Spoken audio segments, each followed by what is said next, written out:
Okay, I would say let's start. I like to welcome everybody in the space. We will do it in English today because we have kind of quite some people also hopefully online and all other lectures will be in English. So I like first of all to welcome you all to the first November talk of the November Festival of the Sto-Stiftung. To translate that, I think I spare this. This is a festival kind of that happens kind of in London, Paris, Stuttgart, Copenhagen, Venice, and now also new in Vienna. And it was always since years kind of in Graz. And we start this year kind of, so that kind of always goes, let's say, runs in parallel on different days. Started yesterday in London, as far as I know. And we thought kind of it would be super nice to kind of do that in the city, especially kind of because we're working, let's say, with a focus on the city or between the disciplines. And what was also important for us to invite, let's say, people and offices that work on that interface between architecture, urbanism, and maybe also territorial planning from different kind of angles. So we will start today with the Vienna office, and I really warmly like to invite you, Lina Streeruwitz and Bernd Vlay. Studio Vlay Streeruwitz also worked here in, let's say, in the area and a lot in, let's say, between the disciplines. And especially kind of, and that is something I really am interested in kind of to discuss also with you later, how does this inform your work, that you work between the different scales, kind of from architecture, even interior design, and how you address that kind of in a building, but also in interior, where we also talk very often, and I think also following speakers talk about an inner urbanism of a building, and how does this inform, let's say, all designs. And I think especially what I learned now being new in Vienna is also that there is, to a certain extent, this missing link you address between this kind of scales, which I think is super important. And in the UK, I also discussed this very often with the speaker of next week, that there is a certain question of a missing link between architecture and object-driven kind of design and a territorial or statutory planning, which I think we need to kind of bridge that link. And how does, and that was also the topic of how does architecture inform or choreograph urban space? Because I think the two speakers of today, as we ourselves kind of look into that kind of, we cannot stop, let's say, between the disciplines and cannot really distinguish. And I think it's important to always look to that context. First of all, maybe also an introduction of Lina and Bernd. I'm really curious what you will present today, because they said kind of they will have a complete different, let's say, lecture prepared, so with new work, which I think we are super interested to listen to. You both, let's say, studied in Vienna, but also abroad, and I think that also probably informs very much, let's say, how you're working. And that maybe also something kind of we can discuss later. And I also like to invite, let's say, online, but also kind of the people in the hall to really ask questions, kind of how you get to that kind of approach, and how, for instance, also the international or the jumping between universities kind of informed your work. Because for me, it was very important. And I always learned kind of by jumping out of that comfort zone, going into another country, kind of, and still with the works in different kind of cultural contexts, informs constantly the work in other countries as well. Makes things much more possible. Bernd Vlay, you studied in Graz and was also kind of in let's say, involved in the architecture studies kind of for a long time. Then you made your diploma at City Joker, kind of, I think it's interesting topic as well. And then you were working kind of in different areas already next to your studies. I think that's also something important. And then also a visiting scholar at the Columbia University, which probably also informed pretty much how you work today. I know Bernd Vlay from the Europan, where you're kind of heading Austria kind of since a long time. And it was a pleasure kind of to discuss topics like productive city. I'm also kind of really focusing, we were kind of with a chair also focusing on inner research as well as in the design studios, but also kind of discussing these topics and hopefully also together with you in the city of Vienna and a context. And Lina Streeruwitz also studied in Vienna at the architecture school of what is the name in English? Kind of, yeah, I have your CVs from the website only in German. Applied science, arts and fine arts. So you also jump between these disciplines, but you also studied in Buenos Aires, and I think also this kind of international input has a strong impact on your work.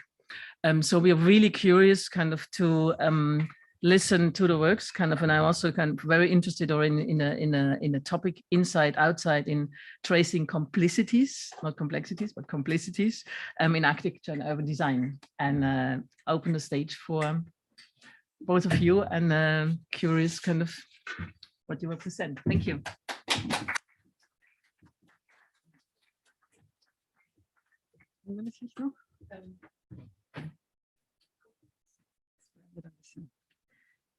So thank you very much for the invitation. We are very happy to be here, and we are also very curious because it really is the first time that we will hold this lecture, and it's also new material that we have sorted in order to think about this sort of interface between architecture and urbanism, and where one really starts and the other one ends. I think it's impossible to say, and therefore this inside-outside is of course a continuous relation of shifting perspective, jumping in and jumping out at the same time. Yes, Ute, thank you for this extensive introduction. Yes, you're true. We have a new lecture today that we did not give at any other place, because we were thinking it's a good time or in a good moment also to discuss with you things that really matter for us. And it's about projects that some of them we could win and some of them we could not win in competitions, but we integrated them because they matter for us. And therefore you will see there's always a mark, winner or loser. They are all projects from the first three, ranks, but even if you have second prize, you have not won the project and you cannot implement it. So it's a loser. And first part, inside out, outside in, is about a fringe condition. And we have two projects. The first one is a loser project. It's called City Beach, Copacabana Neu in Vienna. It was an international competition that we lost in 2015. Yes, we did it with Kalalo, Werkraum, and Kieferhaus for building physiology. First of all, the place. You might all know it's this one of the central bridges, the Reichsbrücke along the Danube, crossing the Danube. And there's the Donau City. It's a big high-rise development close to the Danube. You can see here there's some of these famous high-rise buildings. Bureau here with this 250-meter DC tower. So on the one hand, there is this kind of high-rise corporate identity architecture. And on the other hand, you can see that the high-rise quarter, it has no connection to the river. It's a very different condition along the river. It's called the Copacabana because it's a sort of low life that happens there. And for the city, it was always difficult to have this conflict between this slick tower city and this local life there. And the goal of the competition was to create life after the low life, to create a more coherent relationship between this high-rise development and the waterfront. So a new identity by high-end design of buildings and outdoor spaces, very appropriate, of course, to the high-rise milieu. And the area, there's something missing here. Okay. Well, there are three zones. You cannot see there's something happening with the slide. I'm sorry. It's really important how we approached the project. It was about the water conditions and the fringe, so that the water and, of course, the land there, they have a sort of dynamic relationship. And there were three zones with three conditions where you could build or you could not build. And of course, the most safe zone is on top, and the most unstable zone is zone A, that is close to the river. And there are 3 layers with 3 different conditions, and we addressed that very much. First of all, we were critical about the assumption of the brief to say that this competition should smooth down the difference between the low life along the Danube and the slick office area with also, so we have to say there's also social housing integrated. So it's not just office, but it's a very different atmosphere. So first of all, we looked at the brief. What did the brief tell us what we have to do? And there are some quotes. The identity, it was about identity, a newly designed space for leisure, gastronomy and culture mediating identity through design, ambience and use offers. The waterfront location determines the image. So the waterfront, of course, is something that is image driving.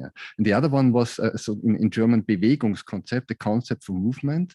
Base for all further design considerations must be a use and access concept, which includes an overall concept of movement. So there were a lot of details given, and there was a certain contradiction if you looked closer. There was on the one hand a sort of separation of uses and functions implicitly inscribed in the brief, because you could read that the different kinds of traffic like delivery, biking, skating, visiting, sunbathing, walking, doing sports and swimming is a must.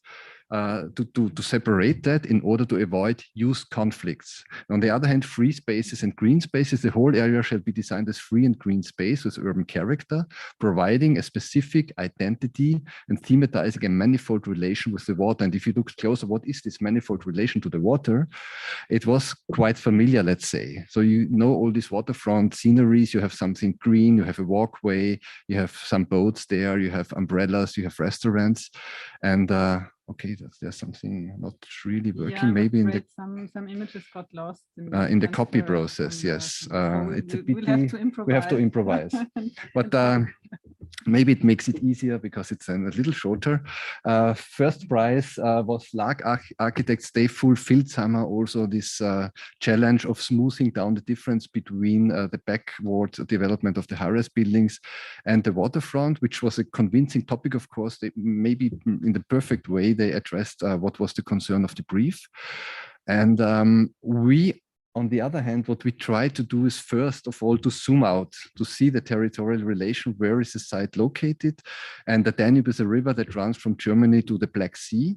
And we are quite in Austria, we are almost in the middle. And we were saying that could be an interesting topic. What would be public space along the Danube on a European scale?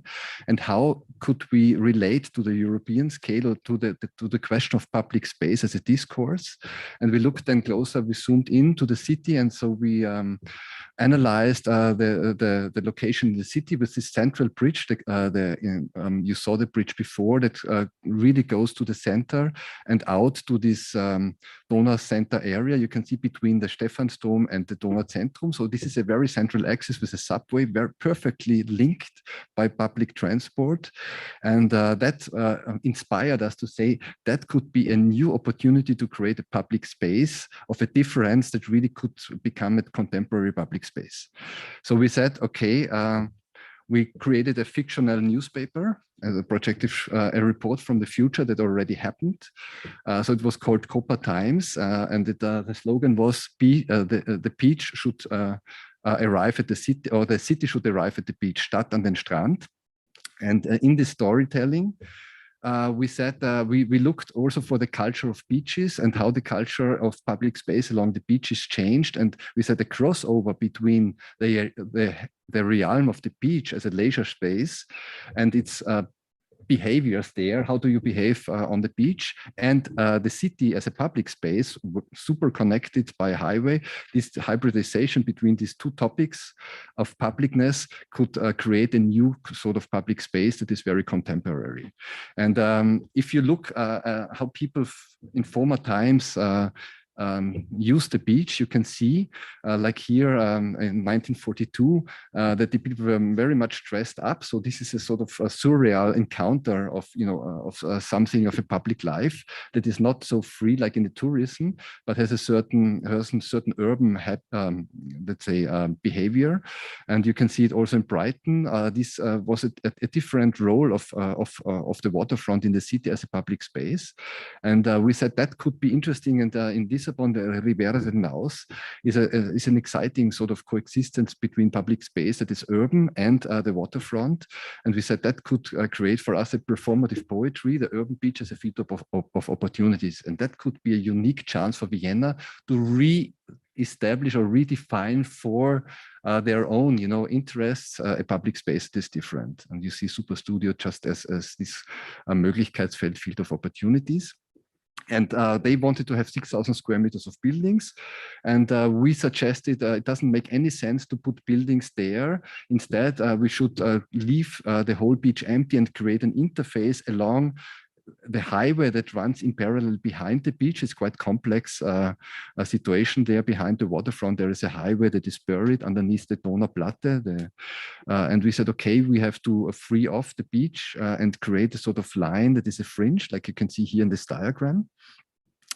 And we create 30,000 square meters of let's say, informed surface, that is this beach surface under free sky, creating a sensitive dialogue with sun, wind, air, and water, and working. You see that inclination that the water and this inclined surface, they have a sort of really dynamic relation because there is no wall that blocks off the water. There's only this red thing that you see. This is the Lido in the back with all this like a linear band of micro programs framing the beach like we know from Italy and of all these other beach things. And we studied very carefully this different speed, and it's interesting that the highway I was talking before and the train along the Handelskeh on the other side of the Danube, they are really fast speed connectors, but the closer you come to the waterfront, the slower the speed gets, and the slower the speed gets, the greater public space can happen. So it's the sphere of slow motion that really creates this opportunity to say, and you can see people swimming, ducks swimming, you can see boats going slowly. So that is a really high potential to have a slow motion sphere along the beach. And you don't need to build up so many square meters, 6,000 square meters. We can keep the whole beach free, and we invented a new densification tool. It's called the dynamic gross floor area. It's BGF pro Stunde in German. That says you just need 2 square meters in order to activate 50. So we measured the activity range of these kiosk people, and they only occupy 2 square meters of the space, but they serve 26 times more than what they occupy. And that's a great topic, of course, for the beach, because it keeps the beach open without doing big buildings, but has the same effect of densification. So we intensified the beach without making density in the built sense. And then, yes, Lina. Yeah, the drawings. What came to my mind while Bernd was talking, what you mentioned before, Ute, is zooming out, the territorial aspect of planning, of doing a project for a very precise site. I think this zooming out in this case really gave a new responsibility to any decision that we would take, because looking really at where this place is in the city and in Europe transformed our perspective completely on this site. And I think that was very inspiring. And sometimes it's good to be a little bit megalomaniac, because you have completely fresh ideas and are not stuck in business as usual. And of course, on the other hand, it was really important how to convey this idea and how to draw this space. So this surface, of course, is a very complex surface, and it has to look very simple in the end. But topography was a huge issue, how to create a barrier-free topography that people could use with a 4% gradient, but which would also have spaces that would be more inclined and even completely flat for other uses to be possible. And you can see this, the topographical lines in this drawing, which our partner Kalalo and Samuel Bucher, of course, worked a lot on also, because it was quite tricky and a very riddle to solve how this would be possible. And now there's a very heavy drawing, obviously, because that is just the hardware of the surface, but then it is informed by point type pieces of infrastructure that give electricity, that are places where water comes out in order for a different climate, and of course plants, trees, and umbrellas that give a little bit of shade. And you would see that in the next image. Maybe we have to go out. So this is a very heavy file, obviously, because there are so many ideas inside.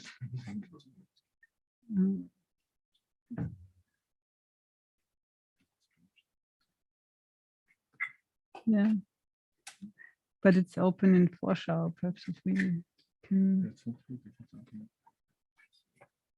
Yeah.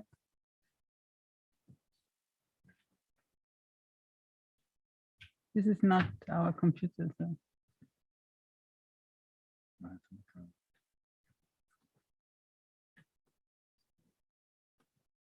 Anybody? The issue is it's a PowerPoint that is open in Vorschau, so it's not open in PowerPoint. So we have to. Yeah, there's so then there might be an issue that it did not copy correctly to the yeah. So we can what we can do, because I have my so we have a small break. It's the same. There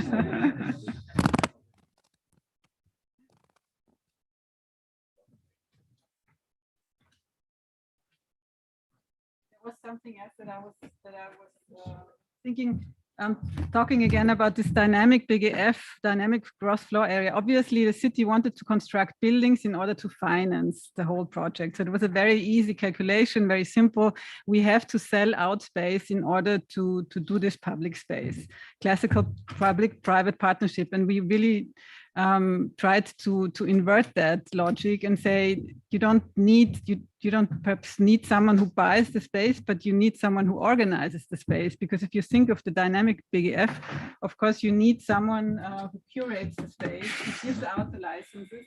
And it's much more a question of caretaking than of just selling out and then getting money for doing something else. And it's also a way of keeping hold of public space. And also investing a lot of money.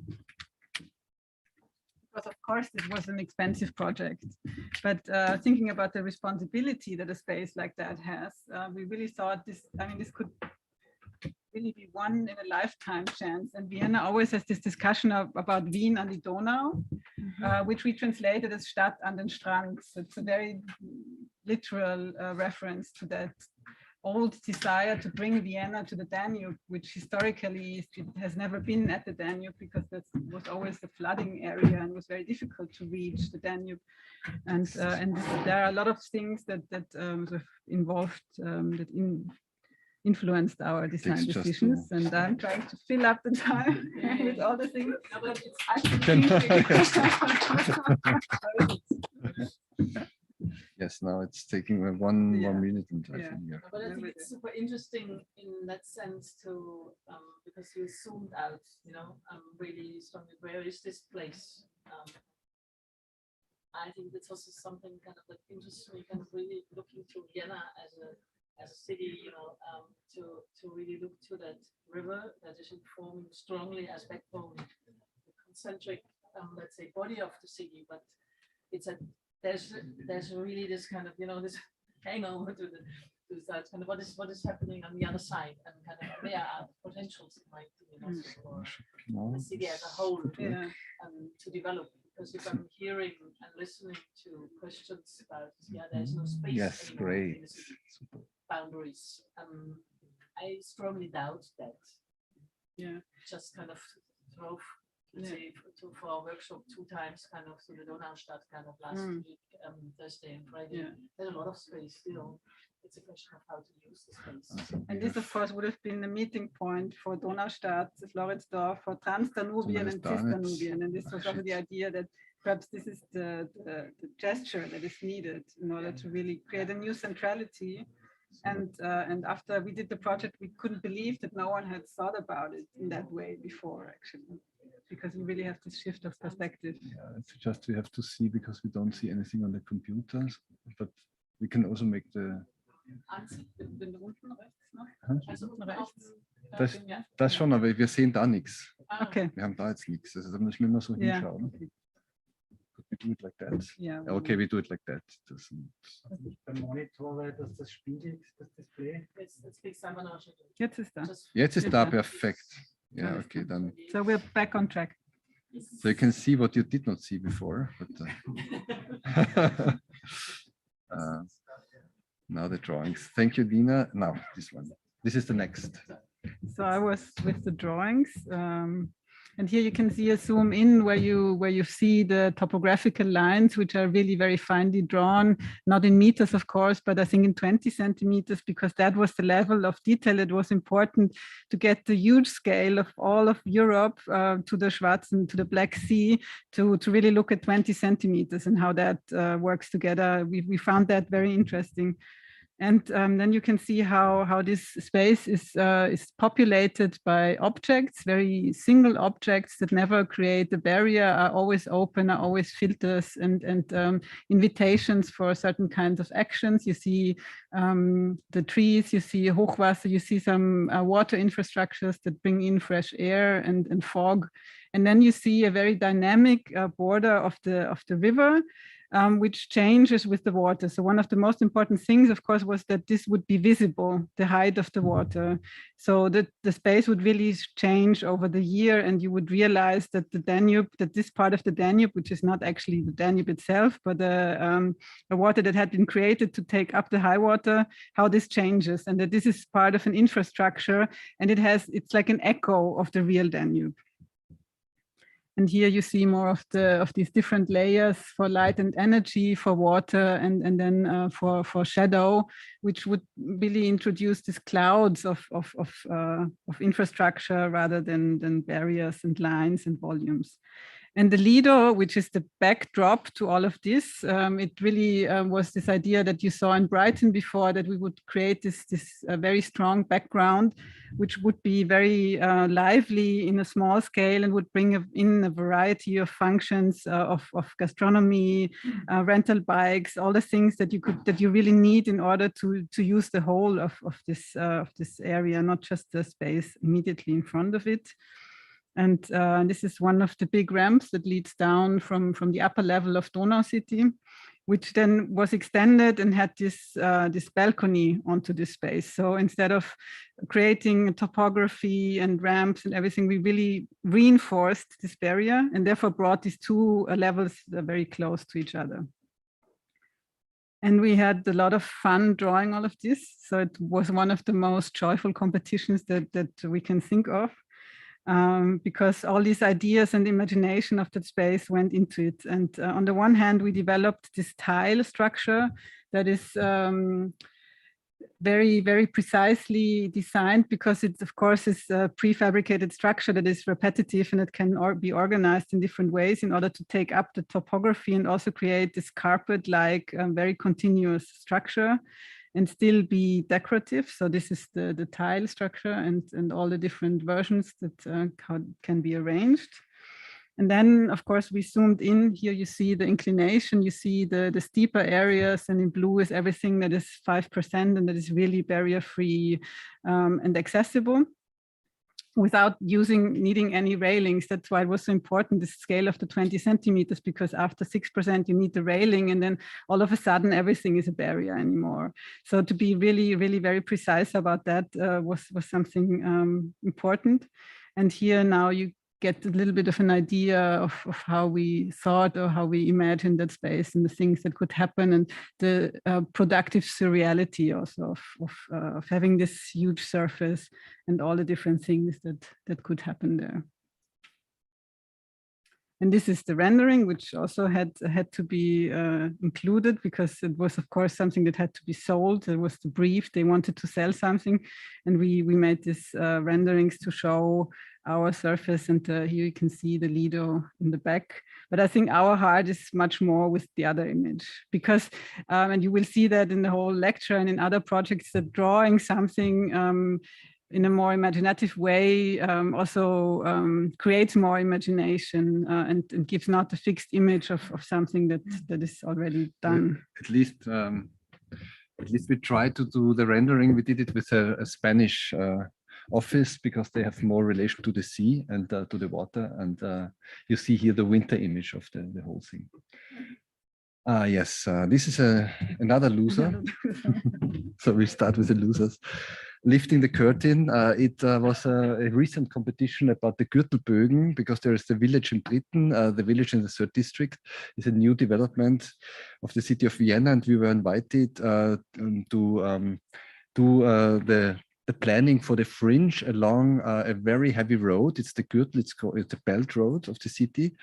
And it should be the face of the village and should protect the village in the back from the noise of this street. Again, what we did is also to ask ourselves what could be, you can see here the figure ground plan on the right-hand side. This banana-like shape is the one that we did in the competition. It was given already in the master plan. It was really strict. So the envelope was completely fixed. It's about 400 meters long, and it should be about production, about commercial uses, about leisure uses. It should be a sort of productive fringe of the whole village in Britain.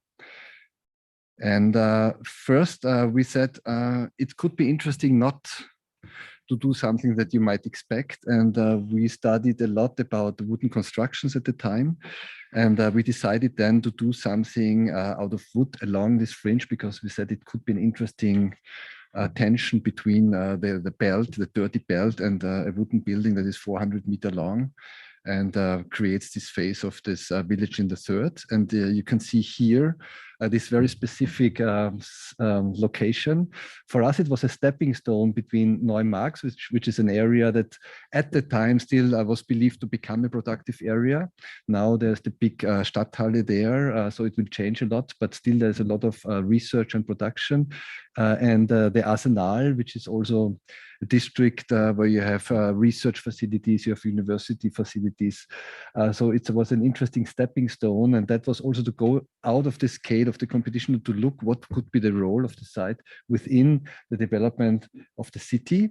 And of course, then the representation of the project from a car perspective, which is not a frontal perspective where you look at the facade and say, wow, it's nice, but you see it always in movement by cars. So the relation between the cars and the object was for us even more important than just the pedestrian relation, because along the Gürtel there's not really pedestrian activity. So what we developed a sort of kinetic facade that was dealing with the two directions that were approaching the site from the car perspective, which created a rhythm. You can see it here. This is the wooden facade that showed, on the one hand, showed the thing as a closed building, and on the other hand, depending on the direction you were looking at, because there were different orientations of these elements, it was completely transparent. And what is important about that is they wanted to have a very nice, let's say, shop window building where you can see what is behind, the transparent building where you can see what kind of commerce is behind, what kind of brands are doing what. And we somehow said, if you do that, anyway, you will have another sort of signature building with a lot of a generic building in the end, with a lot of advertising.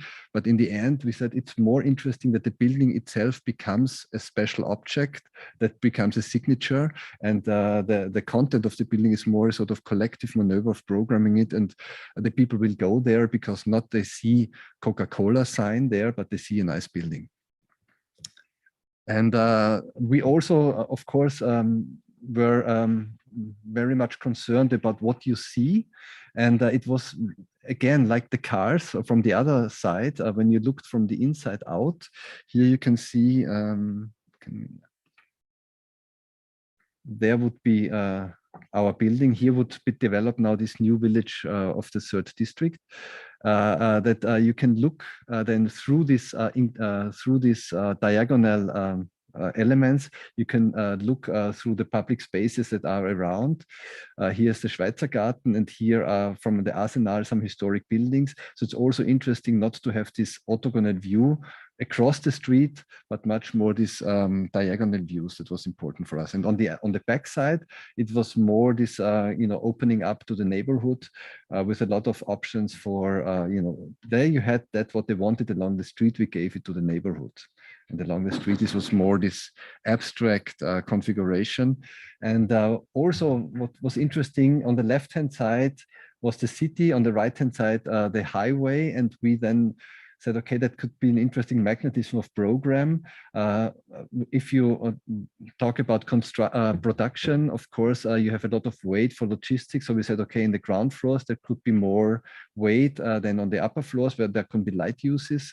And there can be uses that are more related to the city on this side and more related to the territory on the other. And that created our programmatic field that you can see here, that is from logistic things to storage, industry 4.0 to things like health, and on the top there was this topic of a wild landscape.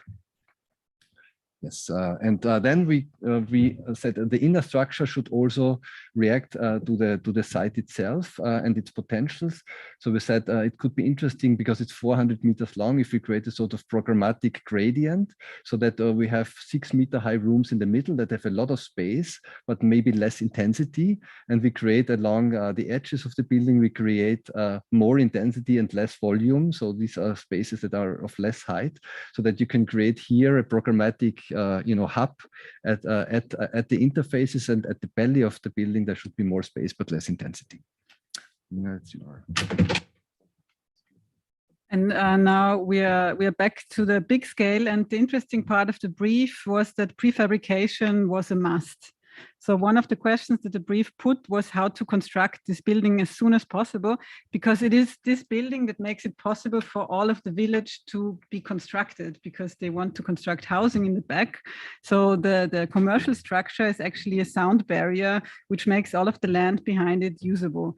And there was this curve, and you will find that we have this problem again and again, that we find curves that someone drew in an urban master plan, and we have to solve this problem of how to construct the curve. And we really tried to make this one part of the topic and not to negate this curve, and include it into the modules for prefabrication. And we found out that we could divide this building and deconstruct the curve into 3 circles, which the biggest one has a radius of 800 meters. And that then really gave us these different types of prefabricated modules and different angles, which of course is extremely important in the wooden construction to have this kind of precision. And again, we have this interface between the big scale, which is the scale of the Gürtel, basically, which comes from the 19th century and city planning as it was, and this prefabrication and the construction detail. And you see that we could divide it into basically 3 groups that have the same angles, and then there are these special modules for the cores and the end parts. And within that, this module now allowed for different configurations of the units, of the commercial units, of very small scale, varied population, or even very big parts for bigger users. So it was important to also make it possible to be open for a process and have a robust structure, also in terms of the technical engineering. And here you can see how this angle then reappears and is constructed. We developed that very deeply. We also had to hand in the costs, which we calculated together with a construction firm. And here now we show the technical engineering, which runs along the back core, which is also a connecting corridor, which makes it possible for these units to be divided or to be put together. And here you see the version of in large, the medium version of workshops, and here micro ateliers, which are also possible and then are connected through the backbone and can have shared facilities in the back. And this is one image of a ground floor use where this production, of course, is also a selling point, and different things that are produced on the top floors can be sold and activate also the ground floor for this new village. And then there was the question of what happens on the rooftop. And the master plan is organized around a central park. And we thought that it would not make sense to create a competition for this park on top of the building. And we gave this roof completely up to wilderness and biodiversity. And here you can see the drawings also by Carla Loh and Samuel Bucher, showing the different plants that would populate that roof and create an otherness that is also very important. If we think of a new city quarter, it cannot be just about uses and people and activities. Also other activities have to be possible.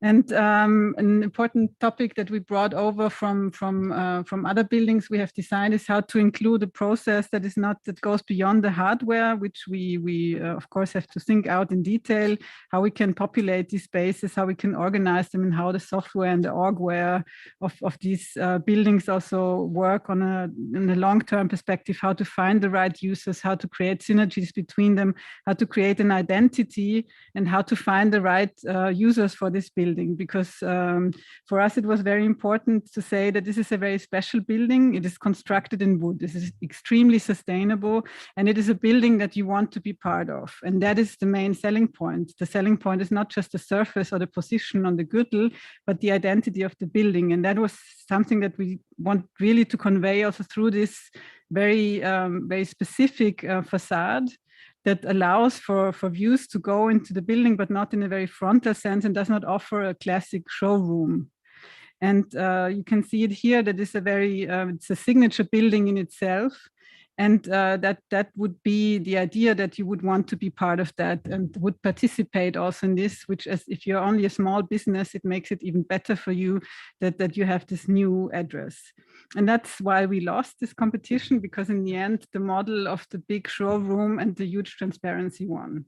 So I think that in Vienna, the developers are very much afraid of finding people for commercial uses very often. And the things that you have to offer is visibility, transparency, flexibility. So basically the idea that everybody can do what they want to do there. And I think that we can ask more, and that there's a bigger responsibility also in selling this other fringe, which is also like the Ufer, of this whole new village. And yes, and now we are outside in invasive landscapes. I think you could see the concern in the last project was very much about the challenge between the tension of programming and representation, because it's always this generic kind of relationship with the shop window concept and transparency that you are used to a certain reception of what is really visible in the city.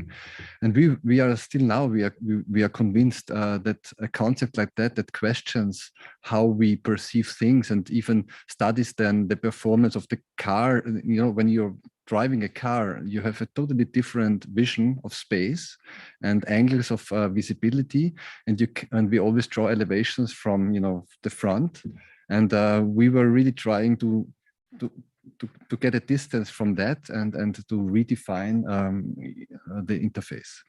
And the invasive landscape, this is a winner. You might know it. We decided to include it because we showed already 2 losers. But also it was a winner by chance. It was a winner by chance because we won, because there was one jury member sick in the second jury that was against the project, and it was very tight voting. Yes, it's the urban design Nordbahnhof that we did with Agence d'Air, French and German landscape office, and Trafix from Vienna. It was already 2012. And it's today we can say it's about constructive laissez-faire. It's already there. So it was an encounter that we had with the site. You have to know that this is an inner development. This is the largest inner development of the city of Vienna. It's even in numbers. If you take the Nordbahnhof and the Nordwestbahnhof together, they are larger than the whole development in the Seestadt Aspern. So it's a huge inner growth project of the city of Vienna. But when we went to the site, it happened that we saw this landscape, and we said, how can we continue now to think about 600,000 square meters of new development of cross floor area, and we were looking at the plans that were in the 90s developed for this area. before the plants were growing. And you could see that they just saw a continuation of the grid city, which of course makes sense as a sort of generic pattern. But then when this is a live photograph of our first encounter, we can see, and there's this quote, there's this phrase of Rem Koolhaas when he was doing Medellin in 1983, I think, when he said it was heartbreaking, if not obscene, to have to imagine here a city. And that's what happened to us. We said, okay, we cannot just fill in the gap, and we have to forget this, and we have to do something totally different. So what we did then is that we said, okay, what if we concentrate all the density around the fringe and we just preserve this space in the middle of the city and take care of the void as something that creates a new public space. Again, like along the beach, it creates a new kind of public space that the city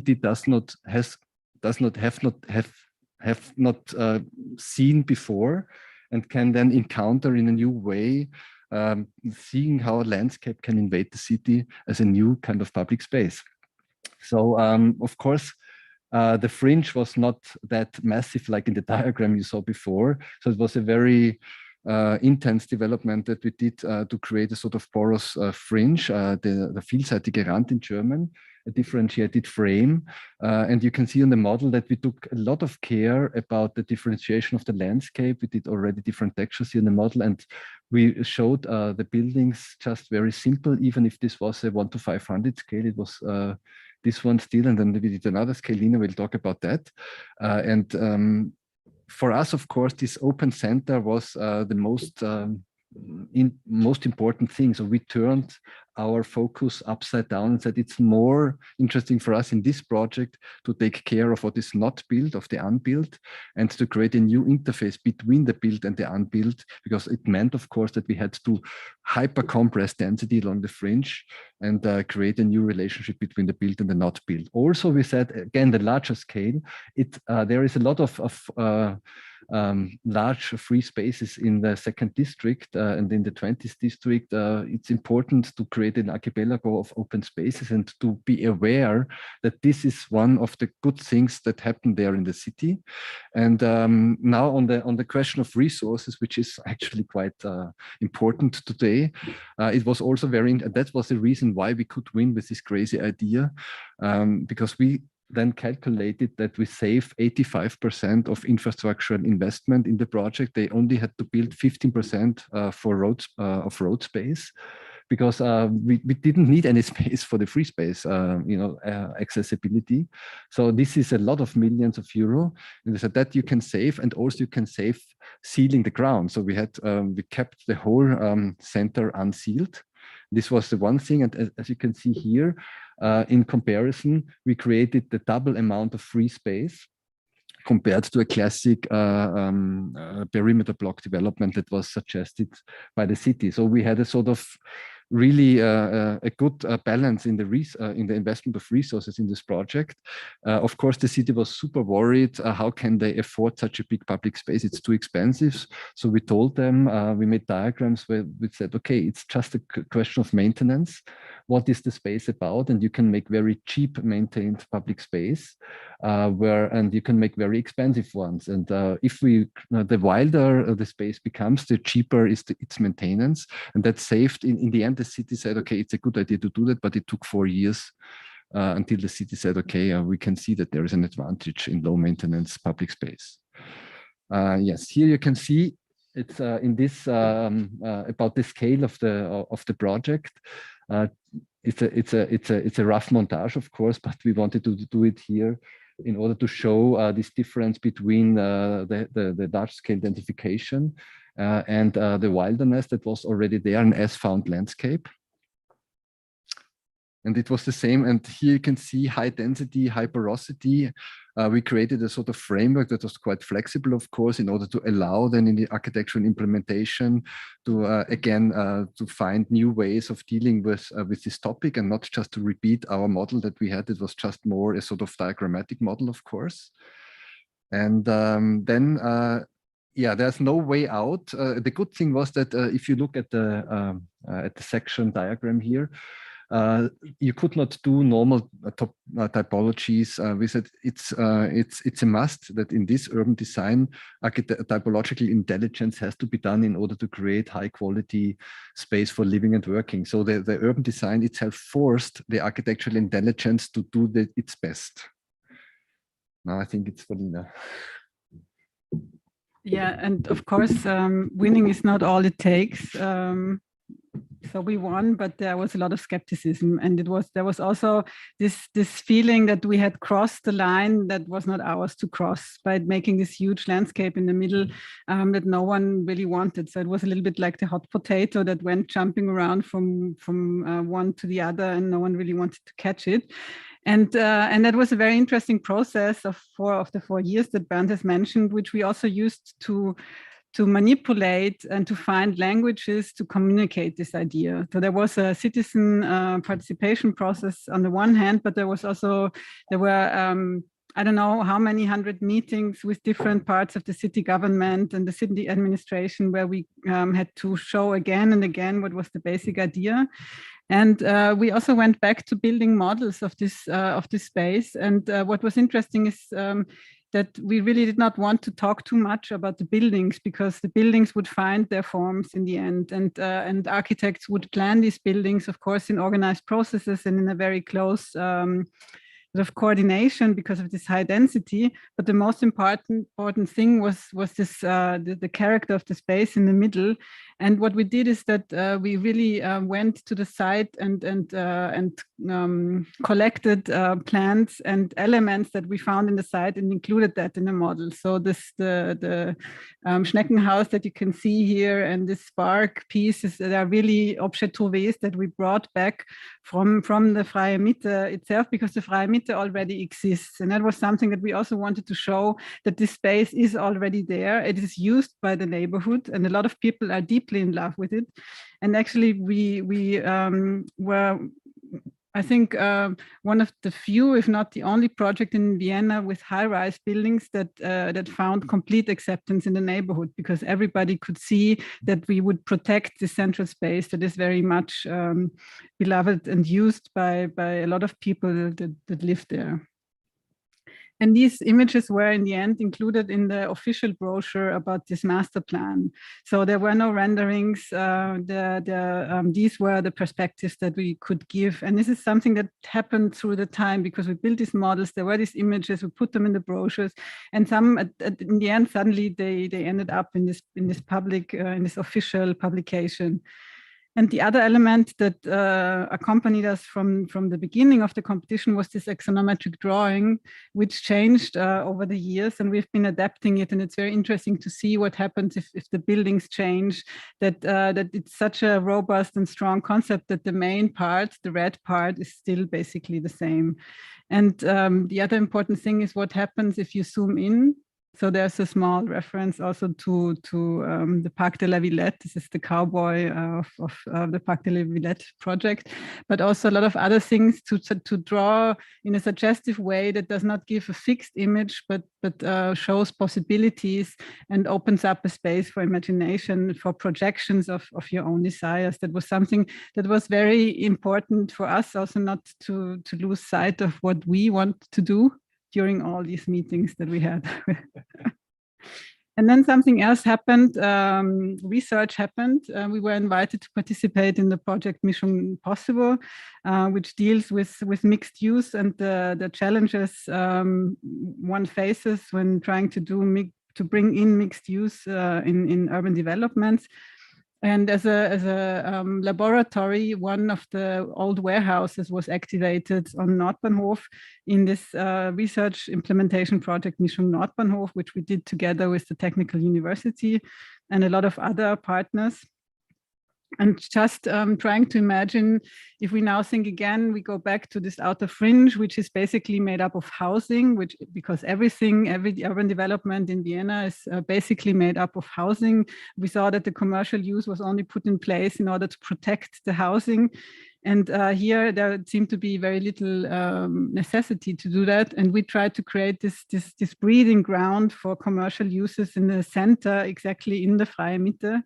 in this old warehouse, and it was inhabited and activated by students of the Technical University of Peter Fattinger in a design build studio, and they really started to become the curators and the betreiber of this space, and invented all these wonderful activities that happened there in very different scales, bringing the Freie Mitte into the public eye on the level of all of Vienna and even beyond. And as you can see here, very impressive things happen. I still don't know what this really is, but it shows the potential of space. Yeah, it shows that someone needs this height and someone needs that space that is never constructed or nearly never constructed in new buildings. And we now jump back to this conversation with the city, because the Nordbahnhalle was very important because it was like a lookout tower on the Freie Mitte. A lot of very important people came to all these openings of the research project. The city themselves had a Stadtraum there. And it was also a tool of convincing the city that this is the right thing. And I think it has something that this space really grows on you. And if you once have sat there in the sunset, you really sort of to get the idea. And that happened to a lot of people. And then the question all the time was, how would you zone, what would be the zoning category for this space? And we always resisted the zoning of a park, because that entails a number of restrictions and rules and regulations for the city of Vienna. In other cities, it is probably different, but here it would really mean that it's a park like any other park with a very clear walkway. And this idea that in the park, you are protected by the city. Everything is taken care of. You can walk around looking at your telephone without even looking up. Nothing bad will happen. And we always thought of this place as a forest, because in a forest you have to look where you walk. And this is also something that goes back to laws and to terms of liability. And of course it was not possible, and that's an important part of this inside out discussion, to zone this as a forest. So there's the zoning categories, Wald- und Wiesengürtel, but we could not reach that because then the Forstamt would have to come there, and they only use tractors, which they don't have in the center of Vienna. And it is therefore not possible to create an outside space within the city. And what happened then is that the zoning category was invented for this project, which is called recreation area close to nature. So Erholungsraum naturnah. Yeah, and now no one knows what this is. And this is a very productive ambiguity, because the discussion is still open. So somehow we still have the foot in the door. And I think this is one of the things that you have to keep in mind if you think about things like that, how to push it as far as possible, and then all of a sudden it's there. This project was part of the Care and Repair exhibition of the Architecture Center, and part of this reader for critical care, architecture and urbanism for a broken planet. And I think the project was done in 2012. And things have really changed in 2012, and the whole discourse has changed. And now the city of Vienna is very proud that they will build, I think, 40 hectares of free space in the next 5 years. And this is 1/4 of everything they're going to build in new free spaces in the city. So these are it's an image now of the construction, which is ongoing. And we will see what becomes of the Freie Mitte. Please all take a close look when it's opened to see if it's still Freie Mitte.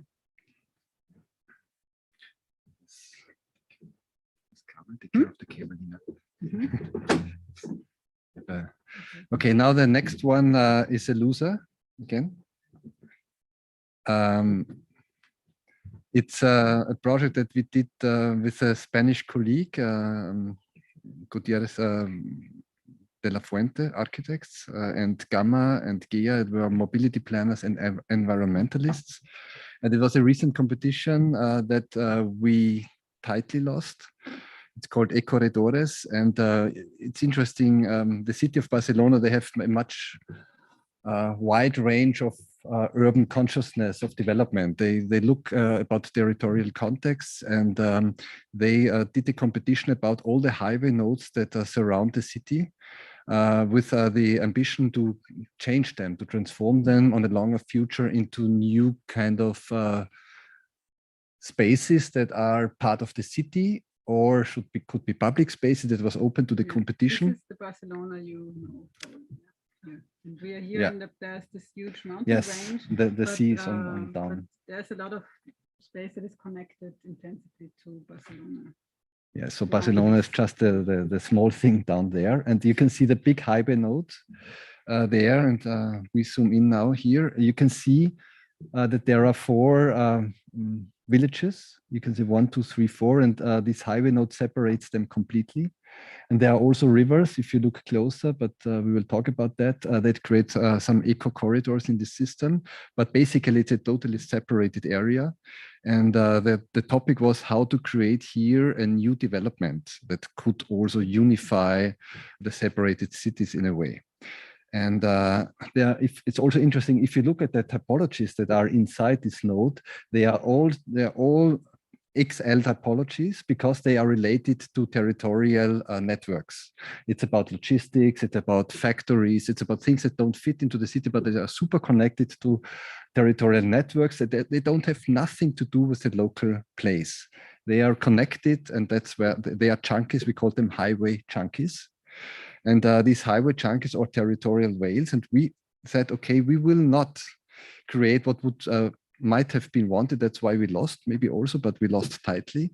We will not densify this place. We will create a sort of connective post-naturalization, putting the question also, what would be the ecological impact of connective post-naturalization of all the nodes in the world? So what would be how many trees would that be? What would be really the ecological, let's say, coup in a way if you don't densify them, but create a landscape out of it that becomes a very specific landscape? Because again, like in the Freimiete, we had an as-found experience with that area, like on the Nordbahnhof. So we said it could be interesting to redefine the relationship between mobility and landscape. So a new rendezvous of landscape and mobility. We said from instead of densifying the node, we rather would love to do an intensified interface, because you have already so much activity and frequency there that you don't need so many buildings in order to create an interesting kind of publicness on that space. That was our idea. And you can see the elements that we took. It was about the landscape and making the landscape porous. It was about the corridors and the mobility lines that you see here. And it was about the interface between the different mobilities, because at the point now, there is no interface at all between territorial mobility of the highway and the local network of the pathways and the streets that are there. So we wanted to have a sort of this triple rendezvous, 3 visionary encounters, the discovery of a new intercommunal centrality. So on the one hand, you see the encounter of the rivers. So we made the rivers that flow together also connected through landscape. Then the account of infrastructure, we created new interfaces between the infrastructures, and the encounter of finally the encounter of the 4 communities, a new intercommunal centrality that was the outcome of that. You can see here how we map the fragmentation, and this is all, we are sorry, it's all in Spanish here. But I think you can get the point. You can see the big highway with the nodes, and we said it's a super node, and the super node is something that has really a high potential to be developed as something that will create a lot of life without having too many buildings there. And it was all about to create a sort of network between the super nodes and the other intermodal nodes to make them linked. And we said also it's interesting about networked eco corridors, the end of park and ride, because park and ride is something that is not really changing mobility. But if you see the node as something that is much more complex, from changing to one mode of transport to another, including local mobility, including hiking, including different kind of mobility, like cycling, like train, like car, it will become a very complex interface. And this complex interface then, of course, will become something interesting if you change the mobility lines themselves and make them eco corridors. So these eco corridors in the end are the ones that will meet at this node, and this node itself will become a porous node that will become renaturalized. We call that sponge. The node make a sponge out of it, a three-dimensional sponge. So on the one hand, the two-dimensional connectivity along the surface, so to connect local network and territorial network. On the other hand, the vertical porosity, creating a sort of unsealed ground that makes nature grow. So we have this vertical mobility of trees and nature, and the horizontal mobility of things that move.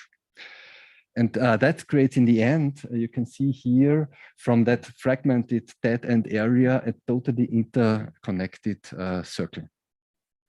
And of course, on the program, we studied all the things that were happening around. It was really an intense work also to see what is happening there. We detected the university, we detected the train lines, that we made new train stops there. And then you can see how now in this visionary drawing, it becomes an inclusive archipelago where a lot of different things are linked. And this red line, I will talk about that in a minute. This was the clue of the project that helped us also to identify how we can connect things. And here you can see again this inclusive archipelago where landscape and mobility and program comes together. And you will see in a minute how that works. So again, the local network on the left side, the territorial network on the right side, and how we connect them. And the magic stick, that was our device, our magic device. Then in the end, you can see it here on the right-hand side.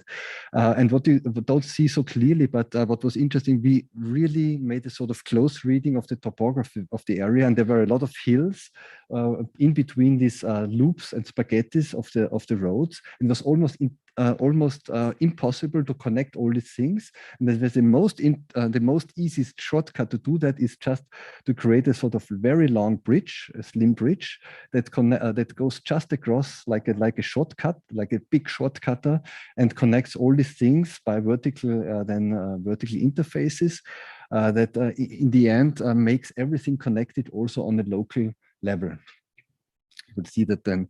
And of course, then all these highway junkies became then plugged into this bridge. That was a new connector. And the train, you can see also here. Yeah, maybe you can show. Yeah, you can show it. And also here and the other one here. They really connect yes. the most important parts of the region.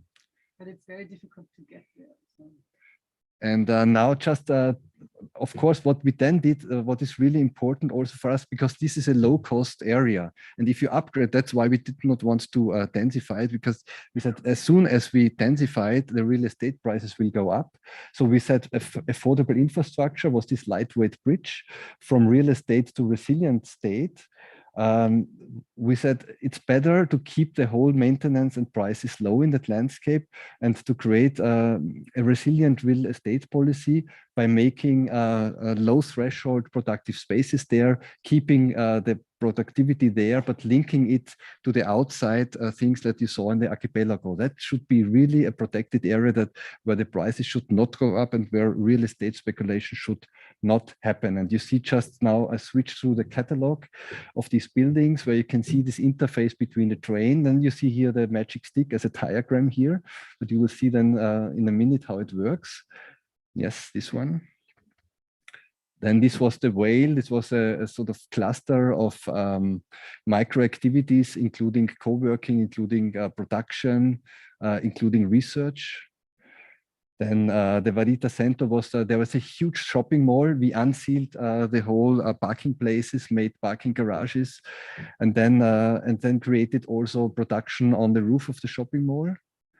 And here you can see now this magic stick, how it connects the different things. It was really a meticulous study also of the topographic conditions and how we can create this intermodal link between the train stations and the public facilities and the national roads and this passerelle.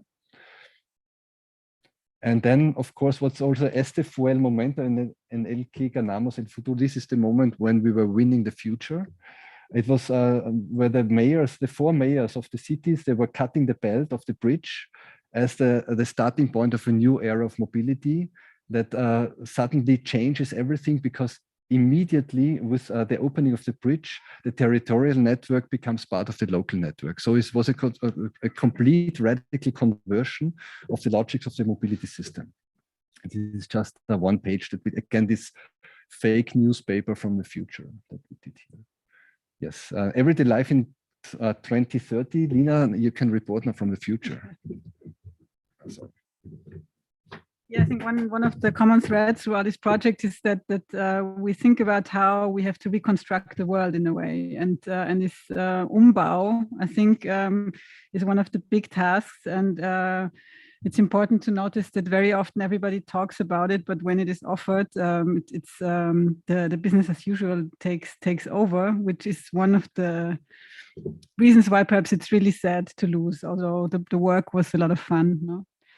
So everyday life, how it could be in 2030, you see here in the 3 different colors, different people, different families using that in their daily life. And this is a kind of transformed abstract section through the life of Alia, who is a student. She goes to the Universidad Autónoma de Barcelona by train, of course, but on the way from and to the train, she uses the magic stick, which is always marked in this red line, and has a lot of activities and experiences on the way. As you can see that she goes to the shopping mall, or she gets something in this circular economy hub, and then she drives around the node in the landscape and goes back over the stick and finds her way home.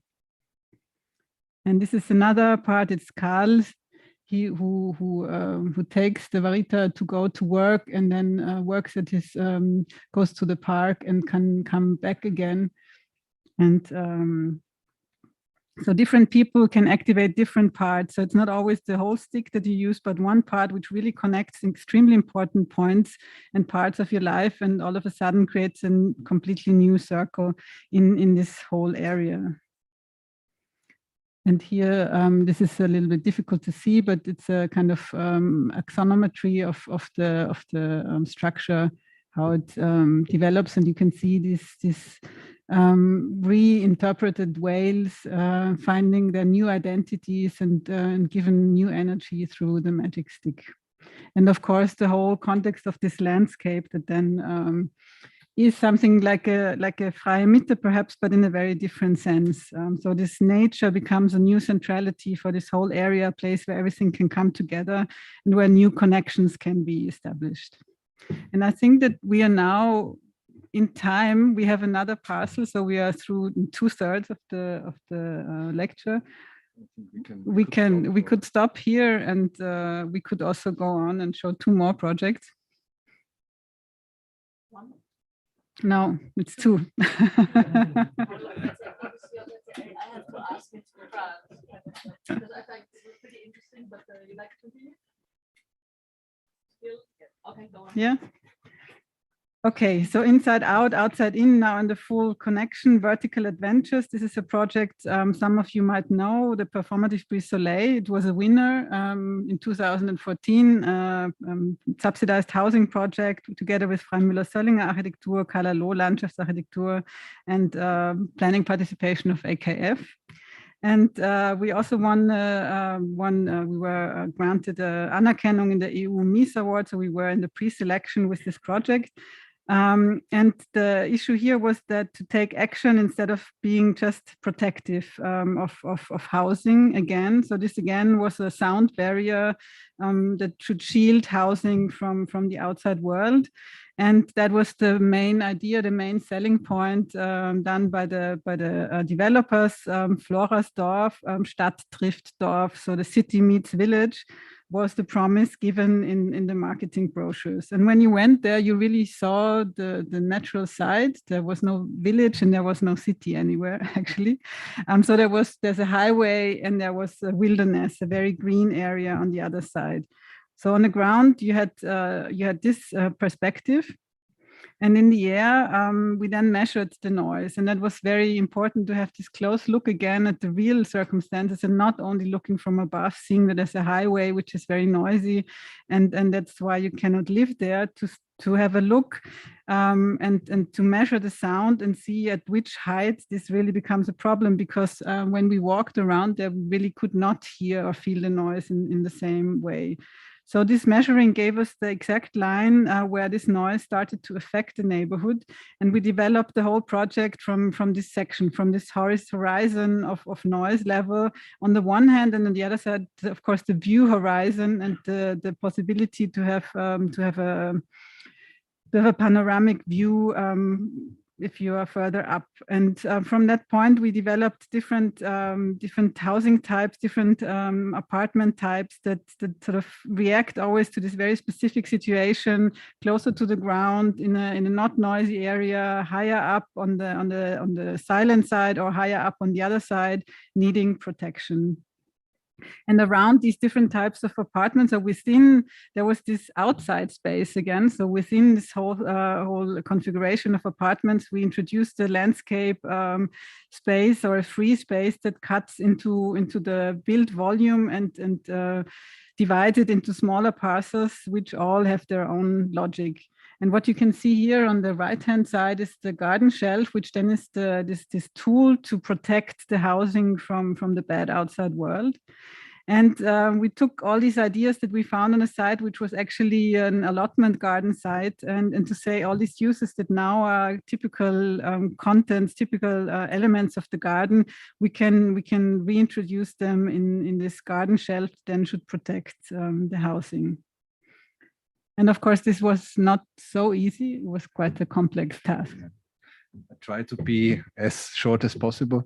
So what we did, because it was against building regulations to make there any room where you can live or sleep, it was forbidden.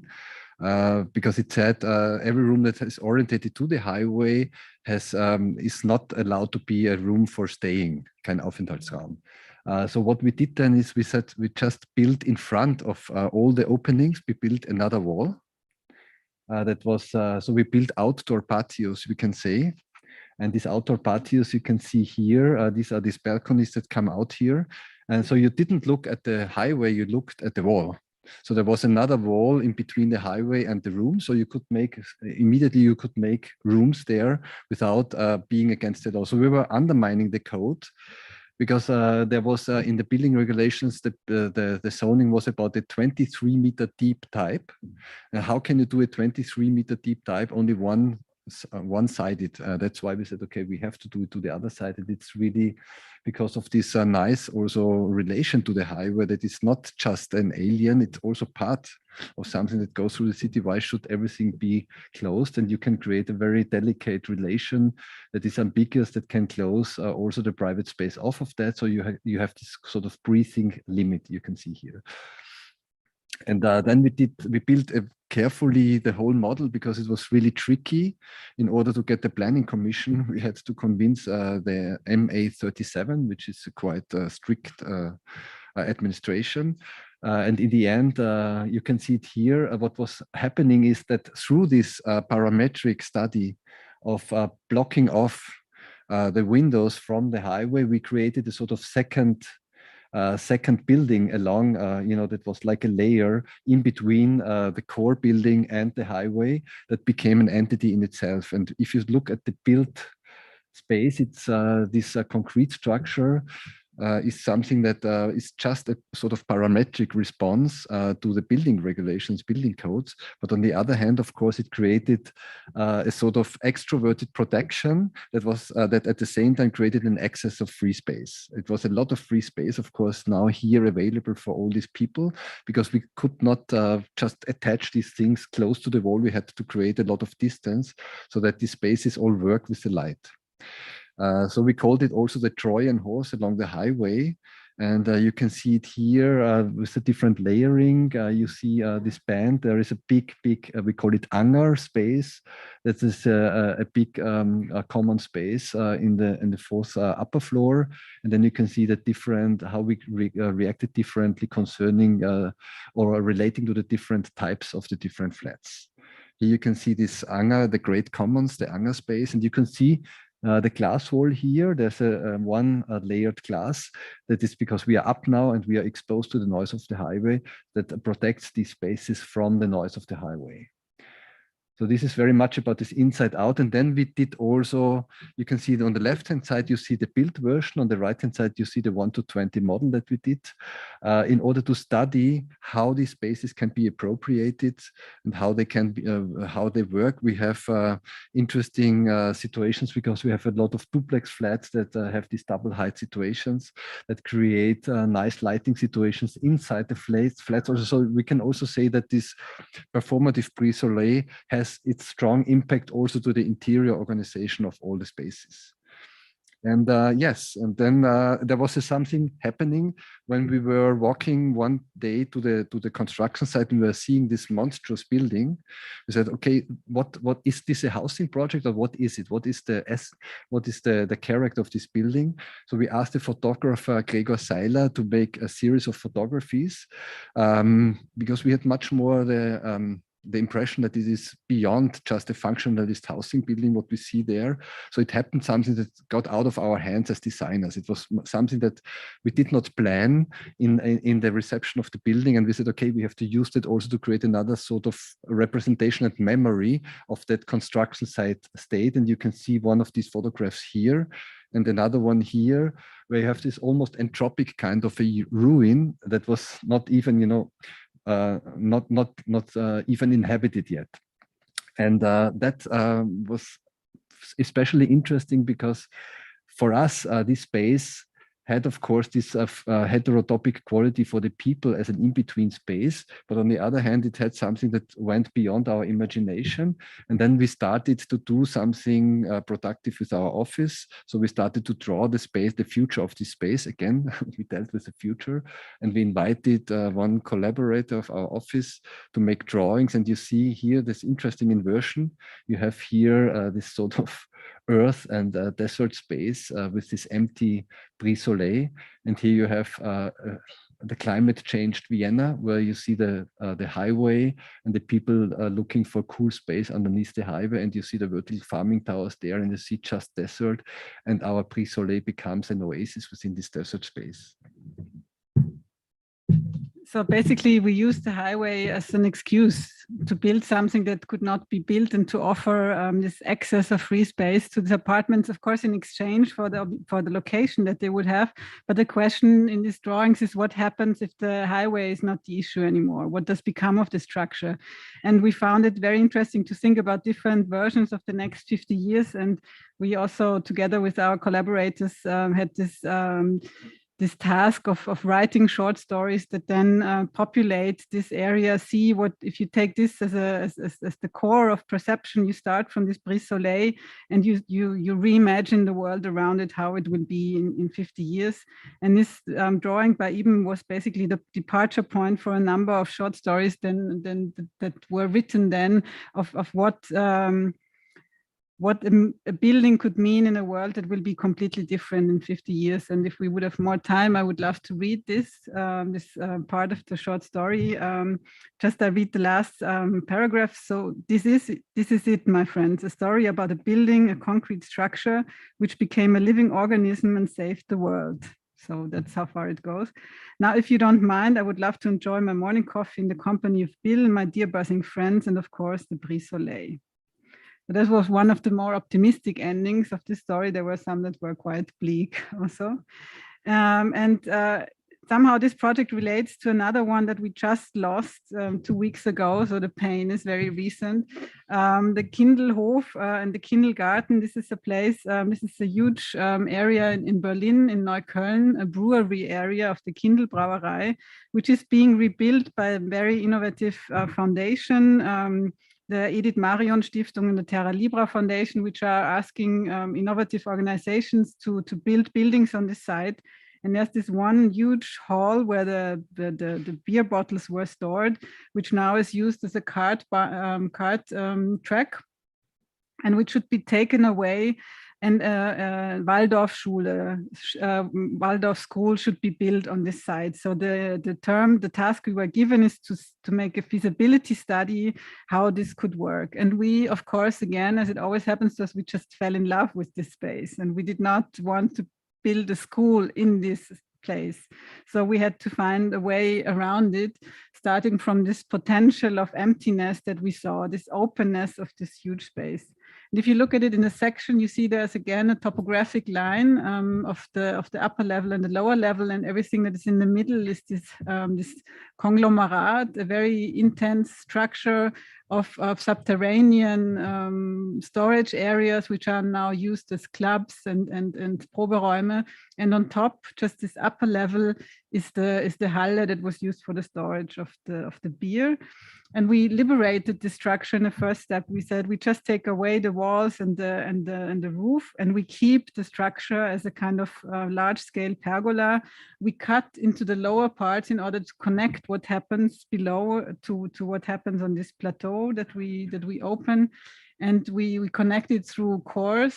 And then the school and other uses will be built on top above this existing structure. And therefore the existing structure would somehow protect this empty space below. And this is, if you look at the plan, this is now probably difficult to understand.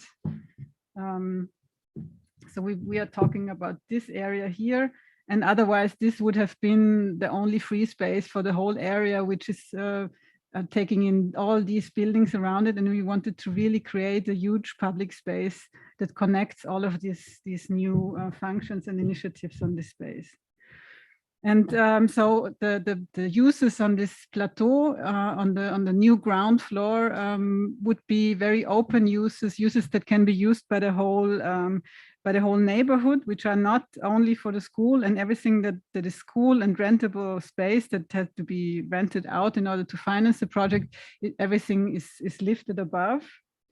And the idea was that the school could use these spaces on the ground floor without having to own them. And therefore they could also be used by other people. So it was a huge synergy between this new school and the whole neighborhood, the other neighbors around it, but also the whole kids that could use, for example, a sports hall that would be built there. And therefore the school itself could also be relieved a little bit of their use pressure, and they could find other possibilities of interchanging spaces, which is what this sponge idea shows, that actually what you really need as a space is what you have to organize, and everything else can be shared and can also help the economic of the whole situation. This is a drawing by Le Balteau, who were our partners, brilliant partners in this project, transforming this whole area also into a new type of free space, because everything is very dry, very mineral, and you cannot just open the ground as somewhere else. So you have to put a new ground and new grounds on top. As you can see here, it's a very punctual intervention of transforming the plateau into a garden through different strategies, also of course including the work and the coming into existence of this garden as part of the process, including the school children and the school itself, to create this open space that runs through into the depth. On the ground floor, there were different perforations that would connect the lower levels, which are also very interesting in terms of the use of creatives and this club and other happenings, and how they also could become green interfaces between the lower and the upper level, how we could work with the water that can be collected. And then finally, how the houses on top grow into the sky. Yes. Yes, we are almost at the end of the lecture. Yes, for us this was really important that there is this in-between space between the plateau and the houses that are on top. And of course, it was also something that had to be studied construction-wise. So we did a careful study of the existing structure, and what was interesting is that the dialogue between the feet of these new houses and the existing pillars created a sort of very weird and let's say also unique kind of construction that was a little bit off track, we can say. There were the pillars were never symmetrical, sometimes they were slightly inclined. So the poetry of the construction was because of the rendezvous between the new the new with the existing, and that we liked very much. And now it's just a collection of the houses that grow into the sky. So we had the Fensterhaus, the window house, we had the Dreikäsehoch, we had the Grüne Wolke, we had the Leuchtturm, we had the Gartentablett, and these were the houses that formed the main parts of the school. And you can imagine that the director of the school was quite nervous if we would have won the project, because what he did, he was very interested in our project. He thought, for sure, this is the best project for the city, and a lot of them agreed with him, but it's not the project for my school, because it was very much about this. We said, okay, there is a sort of conditioning of space. You can create stable spaces that occupy permanently a space, like a box or a cube, or you can make adaptive spaces that are more like nomadic, like the tents, or like opening devices that are larger, or like curtains, or you can create really situative spaces that work with minutes or seconds for existence, like the umbrella or the dress or the hat. And for us, all this catalog went into the idea of a new space of interaction that is not only built space, but it's a space with different devices in order to create different conditions of space in time. And then we called it l'habitatoire, all this plateau that was not occupied with classic buildings, but it was, of course, it could be occupied with all these tools. This l'habitatoire was the main public area of interaction between neighbors, between other people that could use the uses on the l'habitatoire. And what you can see here is these different conditions, which means conditioned cores are the cores with all the staircases that go up, and conditioned rooms are the ones that are also in winter usable with normal temperature, warm temperature. And then we had the semi-conditioned rooms like the sports hall, and then we had rooms that were roof covered or rooms that were uncovered. So all these different conditions matter on the l'habitatoire. And they were then occupied by different common infrastructures that you can see here. The Hausmeister, the Frühti Späti, is more this German thing of having a small coffee shop that is very early or very late open, or this marketplace. This aquarium was a showcase place for like a pop-up space where all the people could show things that they produced there. Kindlesaal was for sports. The garagen on the plateau, they were for production and workshops that could also be used by the school, as Lina said. And then we had this space under the tablet with the garden that was for the public, just to do different things there and to come together. And then in this drawing, you can see that it's more about the sort of intensification of things that can happen as an invitation of a space that is not occupied by buildings 100%, but it's really this kind of inside out. Now this is again this title of the lecture, of different conditions that go beyond the idea of a building. It's more the idea of creating boundaries that breathe in between different uses with different conditions. It's also, we don't need always 20 degrees because we have different interfaces from our body to the outside. And now just we go switch very soon. All these houses, of course, they had this sort of time schedule where it means just sleeping, to also to calm down the neighbors, that it will not be a 24-hour place where everything is always active, but with different different rhythms. You can see it here now. Just to zoom into the 1 to 200 drawings. These are the garages. You can see always there on the. We go through that quickly, just to give you the idea of these breathing spaces that are semi-conditioned. Or here there is just a roof over there, and it's a free space that can be with a curtain that can have another nice, intimacy, but it's not classically closed. And we know that also from other examples. So we have all this, and that's this Kindlesaal, the sports arena, with a reference example here. Yes, and then the Hausmeisterloge with the aquarium, like I said before, the pop-up space. So the Hausmeister is, of course, part of this whole concept. So for a concept like that, you need someone who takes care. You need caretakers. And I think in all the projects that we showed, this caretaking function is extremely important. So the building does not stop with the build structure, but also very much also with the people and the organizational principles behind it.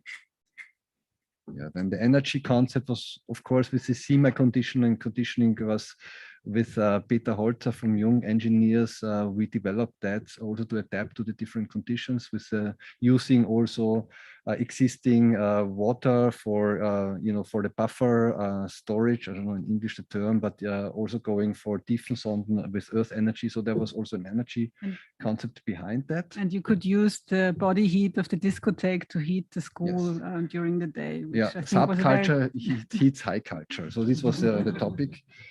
And in the end, if you look at this image here, you can see this porosity and openness of the plateau of the Laboratoire with the houses on top.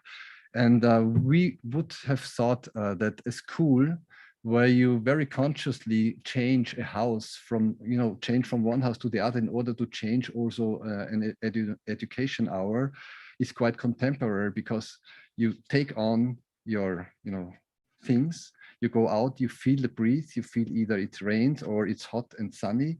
So the children learn much more about the relation with the environment if they don't stay 7, 6, 8 hours in one building or just going for gymnastics outside. For us, it was this new way of breathing inside out as a sort of also reaction, how we can be more sensitive to what our planet and its conditions is about. And of course, then the roof and the sky above Neukölln is quite beautiful. That would have been also a nice offer to the kids. So what was interesting is that the jury said we were the most visionary project of all. So the client, the school director or the representative of the school said he has to admit that this is completely the right project for the site, but it is not for him. And so this is why the project was very nicely discussed, but could not win in the end. And we got an email from a jury member that was saying the society is not so far that they can take the project. But that was a compliment, of course, and made us a little bit less unhappy. Yeah, and we think that society is prepared. I think that we are. We should be. Thank you.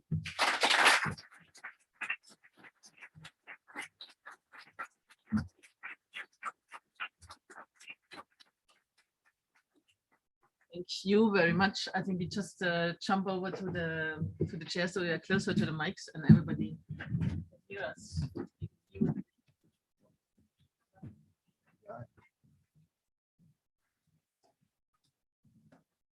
Just wait here, Lina. I found it. Thanks a lot for this rich kind of lecture running through different scales, but also what I was really I'm still very happy about is that let's say this question we raised about how architecture can inform or choreograph public space or urban space or in bracket space. I think you showed two different kind of scales, and I was also very happy to see, let's say the first project in a way kind of you were talking about let's say difference and variety and hybridization of program, or let's say so giving the river space. And I think that is something kind of we should much more look into. And also the last one is about what kind of spaces do we need, or in between spaces do we need between buildings, which is, and I think that is really the profession why, let's say, why you also address it like that, because you work between architecture and urbanism and big scale. But I think this is something, and I'm completely agreeing, let's say, it's not society that is not ready. I would say some politicians maybe, and maybe also some developers are not ready, or kind of there's a fear of, I can imagine that children kind of growing up, or let's say being taught in a school like that, they would love it. I'm completely convinced that they would love it, but sure, it needs a certain caretaking, but there are teachers and a housekeeper anyhow. So what's the problem? And kind of this kind of hybridization or also synergies between, let's say, program that is already there, and you open the space in between, and there are some buildings like a campus. For me, the school is a bit like a campus, but this can be also open and for other uses on other kind of period or times or points in a day, which I think we really need to get so far as soon as possible, because we need to intensify, and it's not densify only, it's intensify kind of on the built area we have. And a lot of these projects have shown that. Also, the one in Spain, close to Barcelona. I was really happy to see that because I'm a bit infrastructure chunky. To see, let's say, in that sense, kind of how can we qualify infrastructure in a way and connecting different things kind of instead of separating. And you also spoke a lot about that, kind of how can we bring things into a dialogue instead of in separation, and with each other and upon each other instead of next to each other. And what for me is interesting, kind of in a way, to how do you perceive that, let's say, in the Venetian as a Vienna context, and how can we, by bringing in these examples from other kind of cultures, a certain change in thinking? Because I also love this this project kind of Neue Mitte in a way to always, and I think that's an approach kind of I can read in that what you're doing is in a kind, there's a problem, but that problem is an opportunity for change, and turning a problem into, and turning constantly a problem or a question into an opportunity, which I think is in a way what is our, I would say, responsibility.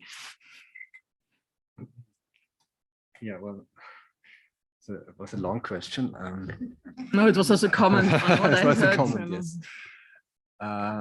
Yes, you want now that we specify on Vienna especially, did I understand that right? Yeah, or let's say how you kind of, because you showed the project, it was the one loser, you showed the project that have won, and I was a bit surprised what won on one hand, but also not, kind of in a way, kind of how do we need to communicate a project that we address the different kind of receivers, so to say, people kind of, we need to address, kind of, because you mentioned that as well, kind of what kind of image do we need to bring that convince different kind of parties, but also communicating the story behind in that complex way. I think it's a lot about, of course, frameworking the process of projects. For example, here, this neighborhood is a good example that the city tried something different. It was, we have a strong tradition in housing development with the Bauträgerwettbewerbe of subsidized, subsidized living. But they are not really linked to urban development. And what the city tried to do, for example, here is they wanted to start earlier with the process of thinking how a whole neighborhood could be developed beyond the scale of a perimeter block in a cooperative planning procedure that ended up then with an interesting follow-up procedure that was about concept competitions about neighbor Quartiershäuser like this one and the next, where we could experiment really different ways of how the architecture relates itself to urban space. And that was because it was about financial arrangement in the competition that we had to integrate low-priced facilities, a certain percentage of square meters that is only €4 per square meter to be rented out. But that guaranteed already, for example, some intensity of use. Then also the developers had to, that we worked with, for example, they had to be very open for different concepts, because they knew that they have to create this was called neighborhood hub, Quartiershaus. That is not a housing project, but it is a house for the city that creates qualities for the city. So what I want to say with that is here happened something that really introduced a new way of neighborhood in the city of Vienna, we think. That was not because of our ambitions alone, because of course, we tried a lot and we could implement here, we won first prize, but it was because there was a very early stage of the process where the city started to do it in a different way with the urban design, to invite to initiate a cooperative planning procedure, to talk about orgware, process management, and also financial management of the project. So there was an agency that took care of a lot of things that went beyond the classic competition frame. That's, for example, was also interesting. Even like in Kindle, also there, it was also a sort of cooperative competition where we had a dialogue with the clients. But in the end, the legal framework of financing was not so many things were touched that were then in the end different from what we do normally. Right, the school director was not open enough to do a different kind of school. So it's always something where you have to meet an agency of people that try to do it in a different way in order to, you know, enable something that goes that meets our ambitions. That's why we have a lot of losers also. It's funny because I was also thinking about this project right next door, which of course other viewers don't know because you didn't show, but it's interesting because it also connects to something which you mentioned all over the lecture or through the lecture. This found very interesting, this aspect of caretaking and maintenance, because in this example it was about mixed uses where the developers were the classic Vienna housing developers who are, as you said, already a bit careful about having other uses, and then it's really crucial who manages this mixed use in practice. And also like here in your Berlin project, yes, it's important that you have a caretaker who does these things. But the interesting question is, and often these things are out of your hands as architects because it happens later. But what is the agency of architects? How can you influence this caretaking process and maintenance process? Or how can you communicate its importance to your clients? Well, we try to do that all the time. And I think competitions like this are extremely important to also make it more public, that we can really have new models of urban space, new models of architectural space, if we think about what lies behind them. How are they organized? Who takes care of them? And that is also a value, because I think we come from an era where everybody saw the good building is something that has never to be changed anymore. It's finished, and maintenance is the cheapest possible. And I think this is not the case, because on the one hand, what we always say, it's good to create labor. It's good to create work for someone. I mean, it's also social engagement if someone takes care and someone communicates with people and makes them communicate between each other. And on the other hand, it's also very much possible to build cheaper and more sustainable if you invest a little bit more in maintenance. It's this question of doing windows out of wood. You have to paint them every 10 years, but they are much more, you don't need any aluminium to do it. And everybody still is very keen on the aluminium, because it means for the next 20 years, you don't have to think about it. And I think these are the points where we really have to rethink our relationship to the built world, and also, of course, to nature, because nature is something that does not need so much caretaking, but the ways we use them could be much more thought of in a caretaking way. Mm-hmm. Maybe if we stay I'll come back to Vienna, and something Ute mentioned at the beginning is the subject of scale. I found it quite interesting. In the first project you showed, the Copacabana, where the first thing you did was zoom out into the whole of Europe or the whole of the Danube, and then zoom in again. And I think from all these years that I've followed your work, I think this is something which not so many architects in Vienna are handled so easily, or even think about doing this, because like zooming from the small 1 to 10, 1 to 50 scale to 1 to 100,000, maybe this is the urban scale, and then back again. Because in Vienna, yeah, many people, I think, in the architecture world are a bit scared of the big scale, and they think, well, if you just do a building and do it a bit bigger, then it's urban design and urban planning, which of course it's not. So how do you in your practice, how do you navigate between all these different scales? Is it really, how do you know which scale to use in a particular point in time? I think first, I think Lina and we are connected through our interest in seeing the infinity in the very small and vice versa. Because Lina was drawing millions of grass halms in order to create a territory, or to study a territory, you know, in detail.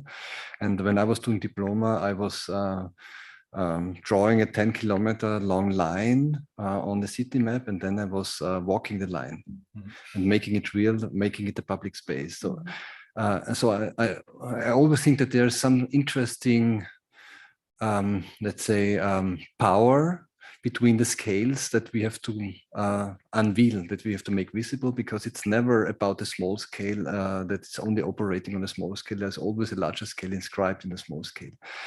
And that's what we try to do in our work. And if you want to, let's say, scrutinize the small scale, you need to zoom out and vice versa. And if you don't see these things interlinked, you lose a lot of potential for developing a project. And that's what we try to do. And we have been learning it also in addition through, let's say, 25 years almost cooperation and involvement in Europan, which always was promoting that urbanism is always this intermediate scale between the object and the urban space. It's never about one or the other. And there's never an object without an urban dimension, vice versa. So we have been diving into these issues for years, and I think we just love it. Otherwise, architecture would be so boring. And yes, and that's why we are still doing it, I think. And I think in a large part, it's also about storytelling. And I think it was quite obvious that to look at the whole of Europe, it gives this place another story. So it's not an empty story. It's not just a slogan, but it's really giving a place a story. And I think this is, it's an important tool for us to also engage with a place. And we see that that also works in a way of communication with other people that are involved in the planning, with citizens. I think it's very important to include the scale, which is surprisingly, it's very easy to connect with that big scale. Yeah, is it also what I also found interesting in a way is that because I also see that, you know, let's say, and also need this kind of constant moving from a small scale to a big and vice versa, kind of the zoom in and zoom out, kind of to understand and even go into a detail. But that by doing that, I think there's also something out of the discipline of the big scale. You really need first to understand what is there and how can we tweak that, kind of, or transform that, because it's not about just doing something or bringing in a design, because we have to just transform it. For also interesting, and how are we able to, and because we need to look to the bigger system, we always look beyond what the British say, kind of beyond the red line, which was for me never kind of a notion, but kind of let's say in other countries, very often there's you constantly challenge, and you do that as well. In a way, you challenge always also the question. Yes.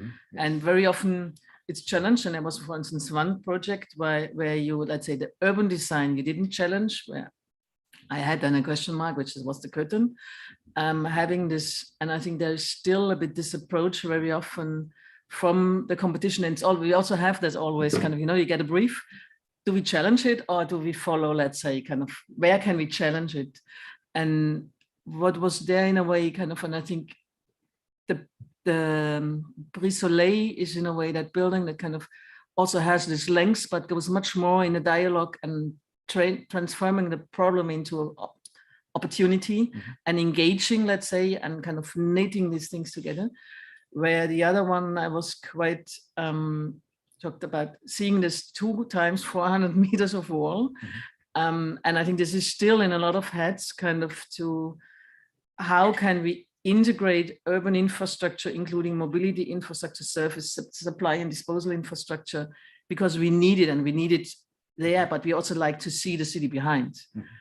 And let's say to create, so to say, a village behind a huge wall, and you drive along. And I find it very interesting, you know, you kind of did develop the sequence, kind of that also with the speed of driving with the car, you can look inside, but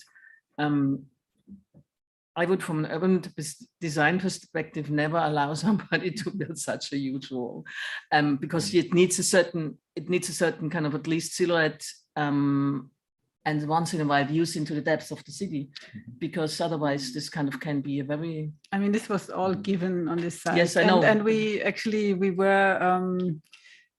were taking this as in a playful mode, as something that we would just do. But I think what's funny in the end is that we built this shed in front of the village. I think even with this wooden shed, I think it's quite funny that in the end we took this very literal and say, like in the countryside, you have these huge sheds that have a different scale than the city inside, and that this can also be a quality. Muteness can also be sometimes a quality. Not everything has to be lively.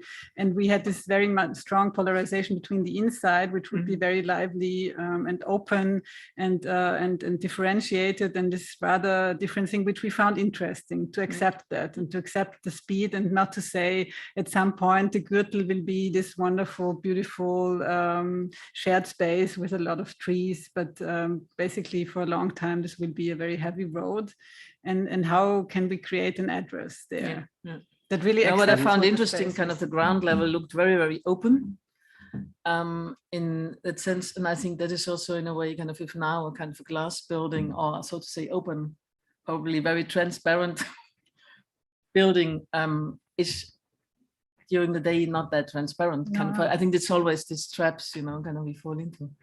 But hey, are there questions also, let's say, from the floor, kind of, I think, because we saw so many different, especially also from sorry. Or you translated, he says it and you say it in the minute. Können Sie vorkommen? Ja, ich glaube, wir müssen uns ein Mikro, sonst, also hier drin hört man es gut, aber ich glaube, online hört es nicht. Sorry. So, if you should live, if you would live in the Vrije Mitte, where would you live? In which kind of apartment or house? On the ground floor, on the upper level, or are you a middle mode person, both of you, and just live in some of the floors in between, and why? So not in the ground floor, not in the first floor, because for us that's the Stadtsockel, and there should be really other uses than housing. It would privatize too much. And I think, and then I think it really depends. It's a good question, because Lina, maybe you can respond, because you will soon live in the Vrije Mitte and in a flat. So we are also architects that allow that are not, you know, that are taking the flats that they plan for living there. But I think there are a lot of very different options, and I would be open for more than one, you know, one solution starting from the second floor. So I have no, at the moment I could not tell you any preference. Because I think it's the interesting thing about living there is you have always this different dialogue between a sort of highly compressed Binnenraum, or you know, courtyard space that is somehow open, and the city and the Vrije Mitte. So you have always this, again, these two scales of proximity and relation to the Vrije Mitte, because we have only one row along this big space. So you're always in the first row. So you're always in this kind of fringe inside. So there's a lot of considerations also about this, that we didn't want, we wanted to keep the fringe as thin as possible in order to provide many options also to relate to the Vrije Mitte. And you say the fringe as thin as possible. Do you think if you had to choose that the floor area ratio could be a little bit less, do you think there should still be towers around it, or? We love the towers. Yes, we do. We really do. And towers are, I think, very important, because they create much more of a cluster. So we always talked about it in terms of a family that really stands around the Vrije Mitte, protecting it, which was a very nice idea. The neighbors in the participation process started to call them Snow White and the Seven Dwarfs, because they are really actually, there's only one that is a little bit higher, and there was this joke, okay, they're actually dwarfs, and then someone counted them and found out that there are 8. So the higher one is Snow White, and the other one are the Seven Dwarfs. And I think this name really stuck. It's still called Schneewittchen, this house.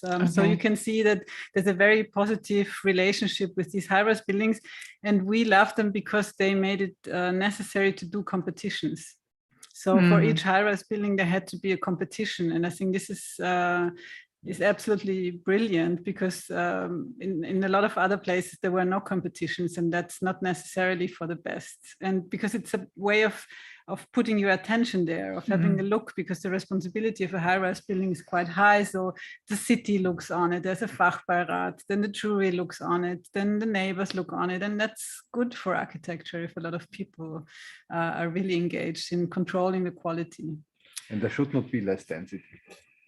I think it's important also to say that if you want to keep that wilderness or that open space, it's too easy to say, okay, let's reduce the density and just build less. I think it's really, we have a responsibility also to densify the city at some point. We talked a lot about intensification and not densification, but in this case, I think it's really in this location of the city, you cannot tell the city that they should build 100,000 square meters less, because it's too precious. All the infrastructure is there, and it doesn't make any sense to say this wilderness, let's cut, is great, let's cut 100,000 square meters.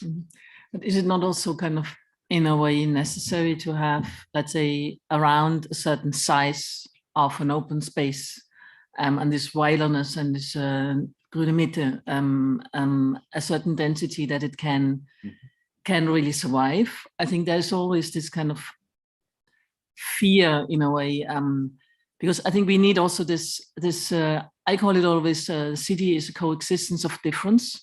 And we really like to are looking for these differences, that is kind of the quality of a city, and trying to make everything kind of nice, smooth. And what the city also needs niches and yeah, Schmuddelecken.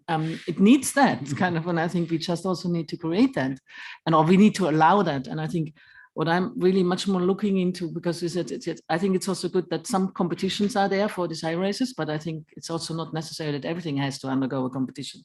So what are really the points where we need to focus on, and where we have to pay attention and taking care? I think is something. We have to pay attention everywhere. This is something that we are learning on Nordbahnhof, that you really need to pay attention to a lot of details. And that's, I think, what's also interesting, if you talk about the 20 centimeters and the 2,000 kilometers, these 20 centimeters in the last run, they can destroy a lot of things.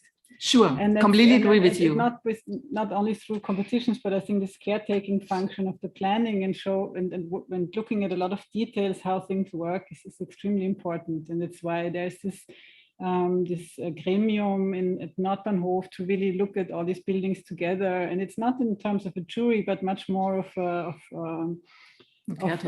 caretaking, of taking the projects and seeing them together, working on the coordination and cooperation between different plots. But you create with this wilderness in the middle, you create certain niches and also different fringes. I think what I meant is it's not about not taking care, but not over designing everything. In a way, if you put a competition next to competition next to competition, at a certain point, in the Hafen City, it was in the beginning like that. It was kind of nearly unbearable. Everybody each one was well, hello. At a certain point, it was again, in the whole sea of it gets a bit mediocre at a certain point. But I think this allowing, and you create that as well, allowing spaces for adaptation, for the filling in of, let's say, the users and also the existing neighbors. And I think this is crucial in these kind of sizes of developments. Yes, but on the other hand, we learned a lot with the Nordbahnhof, because we had to experience that there is not really a rational calculation behind expenses and behind a sort of budget of a project. And that is, on the one hand, it's really sad, because it says that you cannot, so the natural logics of mathematics, they don't work in politics, because, for example, we saved this 8 to 10 million euro for traffic, and we said this money should go into the landscaping, and it should go into a better quality of built space, better energy concepts. But then they said, no, there is no money, because as long as we don't have to build the streets, we don't have to get a loan from the bank, because anyway, the city is broke, and they take the money from the bank. The money was never there. So the money we saved was never there. But on the other hand, if they had to build the streets, they would have, taken the money from the bank and built the streets. So they would have much more debts at the bank without the Nordbahnhof project. So we saved the city a lot of debt at the bank, let's say. And in the end, it was not really there was no link between the gain that they had there for other qualities in the project. But what it says on the other hand, for the first time I reflected like that, because I was always complaining about that, is that you can let's say create money through this, through necessities. Because if they had the streets to be built, the money would be there.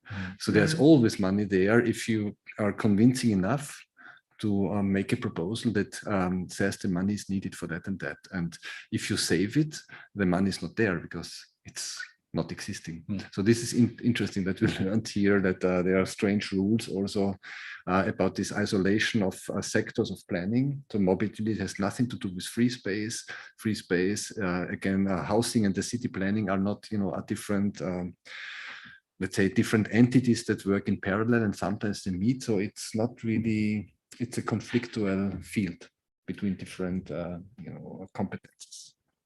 Yeah, sure. And I think you're faced with the neue Mitte extremely that kind of difference of competences of maybe two green Emmas, kind of, and one is not, let's say, is only kind of focusing on that, and the other one. But I think there we need to challenge, let's say, this interfaces and also kind of a communication between different kind of parties, because it's crucial and super necessary. So kind of trying to, that is why I kind of also use this word choreographing. It's always about communicating or choreographing different kind of parties and bringing them together and convincing them to the better kind of that they maybe have to jump out of their nutshell, so to say. And it's a negotiation. And I can imagine that, let's say, city planning and for this, the area here, for instance, was so big, that the city, everybody also had to look to it differently, because let's say the track field behind the station, we did this competition at the time as well. It's huge, and there's kind of a blind spot in the city where you need to come up with different things than kind of Inselurbanismus, because it doesn't work at all.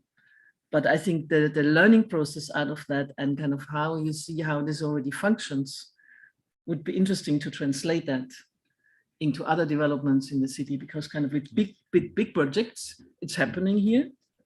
It also happens to a certain extent in the Seestadt, but these kind of procedures are not applied elsewhere, or not very often, which I think is. I think every project starts from scratch. It's really as if you would start to, especially in the organizational forms of how a project is set up, who is responsible of what.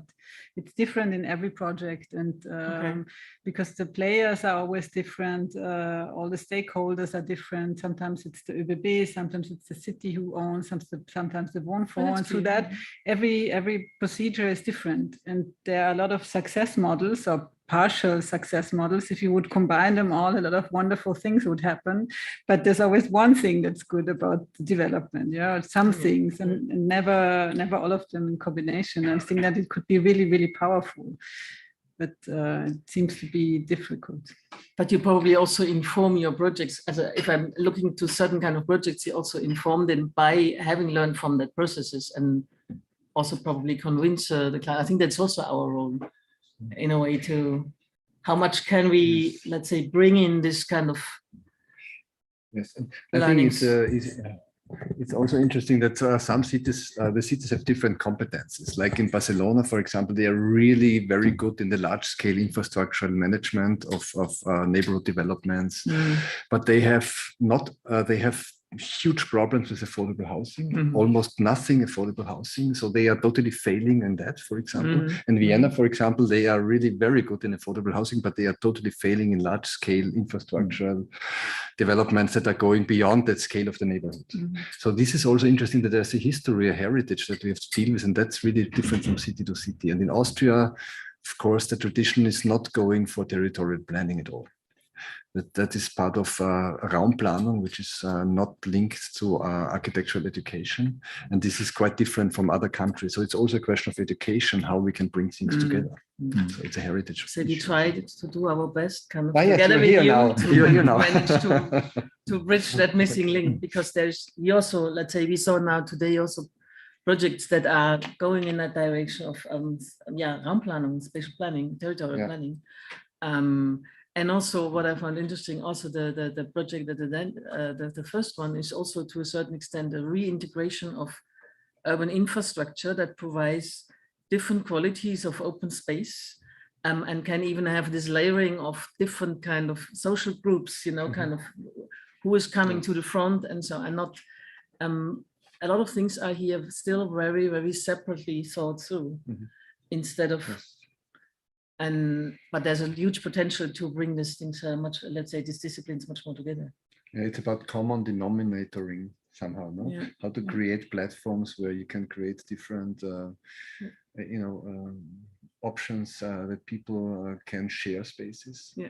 And that's also like an education, even an educational thing that we can do with the hardware. Of course, it's limited because there's always, you know, a kind of software issue behind that. Are the people educated enough? We need, like Lina was saying before, we need a management like the Hausmeister or a caretaker that it's also, for example, interesting that all these spaces, like in Berlin, that we suggested, they are spaces that could be spaces of fear if you don't have caretakers, because it that was the fear that they had also, that this cantilevered space can become a space of fear.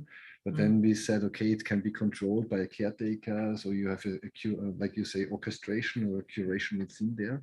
So it's always this kind of mix between different ambitions that go beyond, of course, also of our discipline, but we have to collaborate with these disciplines in order to make it happen in a successful way. There's a lot of fear very often in the arguments why we don't win with projects like this. There's a lot of fear. And I'm sometimes wonder, I mean, there's a lot of reason to be afraid right now. No, I mean, if you just think about how the world might develop, I think we should be much more afraid of the status quo actually than of projects like this that really try to change something, and how we can give the people that make the decisions finally, how to give them more courage. And to convey really that this is a time where we need huge amounts of courage to really believe that we can manage the crisis that are awaiting us. I think this is really important. But this is only be able, let's say, we are only able to address if we look beyond kind of the comfort zone of doing business as usual, because business as usual will not help us in that sense. Kind of, you have to really look into this, and I think you showed a lot of projects. I think it interesting enough also to translate also to Austria. To how do we, especially also the Barcelona one, how do we integrate this huge, let's say, infrastructures, logistics centers, kind of, and how do we kind of reintegrated, kind of juxtapose them with different kind of program, knit them together, and also kind of combine the systems, because what you did is kind of, there are a lot of also, and also I think in the inner city here, there are a lot of inner city, let's say, highways that don't need to be per se a highway, because a highway is per se not connected to the city network. And where do they closer come together in that sense, kind of the highway I need outside. And then I have to look into how can we integrate it, and also using the spaces beyond and above and next to, and then the noise issue can be also solved in a smoother way, I would say. True. And sometimes noise can be a potential. Yes. Even like we said, that we don't want to have housing there in the end. If you link it to different, if you connect the research of the university with the production and all this kind of the already there things, it was interesting because we had a very interdisciplinary team, and it was really very much about the expertise of each single office that was contributing. For example, environmental experts, they were really looking very close to the conditions of the soil, decontamination over the years, how can plants become part of that.